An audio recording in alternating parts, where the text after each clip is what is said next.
उन्होंने भी देना चाहिए कि लाठीचार्ज किसने किया, जो टियर गैस था वो क्यों छोड़ा गया था, क्यों हैरान किया गया था बच्चों को और विद्यार्थियों को। तो ये सारी बातें हैं और बहुत सारी बातें इस देश में है, जैसे E20 है, रास्तों में घोटाला है, ये सारी बातें हैं। लेकिन कल तो सवाल पूछा जाएगा, पूछ रहे तो जश्न तो होगा क्योंकि जीत तो हुई है, लेकिन अगला सवाल यही है कि लाठीचार्ज क्यों किया।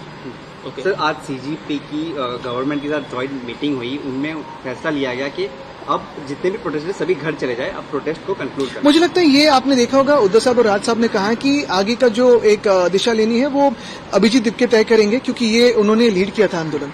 लेकिन इसमें ये भी बात है, जैसे हमने कहा कि आज देश भी पूछ रहा है कि आज धर्मेंद्र प्रधान का इस्तीफा हुआ है, लेकिन आगे की इंक्वायरी, जिन्होंने लाठीचार्ज किया, जो लाठियों पे जंग लगे हुए कीले थे, या टियर गैस हुआ, या टेजर गन का इस्तेमाल किया, ये ह्यूमन राइट्स में भी बैठता नहीं है और ना ये हमारी नेशनल डिग्निटी को कोई आधार देता है। तो मुझे लगता है इस पे सवाल उठेंगे और लोग पूछना चाहते हैं कि इसकी ऑर्डर किसने दी। अभिजीत दीपके ने एड्रेस करते हुए कहा कि डेमोक्रेसी की जीत है, लेकिन सर सवाल वो भी उठ रहे कि पूरी विक्ट्री स्पीच में अभिजीत दीपके ने सोनम वांगचुक का थैंक्स नहीं बोला। मुझे लगता है उन्होंने ट्वीट तो किया है और दिल से सोनम जी का भी सारे लोग थैंक्स मान रही है, क्योंकि 25 दिन 30 दिन कोई अनशन करे तो वो कोई आसान बात नहीं है, वो तो बहुत उसको एक तपस्या लगती है।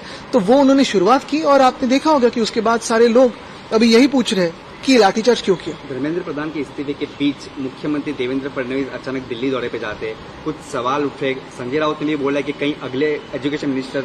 देखिए, मैंने तो पहले ही कहा था कि ये पिछला सत्र जो था वो फडणवीस साहब का सीएम करके पिछला आखिरी सत्र था, उनको तो दिल्ली में लिया जाएगा। तो मुख्यमंत्री फिर महाराष्ट्र का कौन?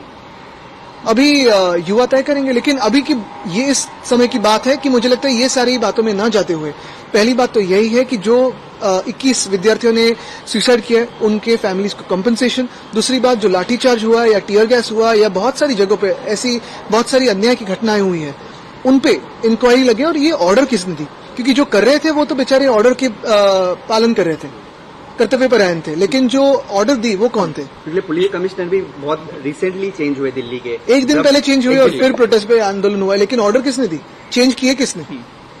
ये दूसरी बार ऐसे हो रहा है कि ठाकरे ब्रदर्स के प्रोटेस्ट से पहले सरकार बैकफुट पे आ गई, कैसे देखते? पहले मराठी के मुद्दे पे यही ताकत है। मुझे लगता है कल भी आपने देखा होगा कि कल जहां हम खड़े थे, पूरी शिवसेना थी, मनसे थी, दोनों साथ में थे, दो ठाकरे भाई साथ में थे, तो कोई भी जो एक मुक्त आवाज है, फ्रीडम ऑफ स्पीच है, वो इधर कोई दबाने की कोशिश नहीं कर सकता, कोई भी दादागिरी नहीं कर सकता, कोई भी तानाशाह या आवाज नहीं बढ़ा सकता। लेकिन कल पुलिस के साथ आपकी कुछ बहस भी हुई। नहीं, देखिए, माइक बंद करने की बात थी और मेरी यही बात थी कि माइक अगर बंद किया जाए तो लोगों में कभी कभी गड़बड़ी हो सकती है, अफरा तफरी मच सकती है। फिर बाद में उन्होंने माइक शुरू किया और आपने देखा होगा कि लोगों ने आंदोलन भी पीसफुली किए और डिस्पर्स भी हुए, और वहां आंदोलन करने के लिए, व्यक्त होने के लिए उनको जगह भी मिली, सेफ स्पेस थी। तो हमारी पुलिस से यही विनती थी कि सब पीसफुल प्रोटेस्टर्स हैं, हिंसा सरकार से ना हो, ये लोग शांति से रहेंगे।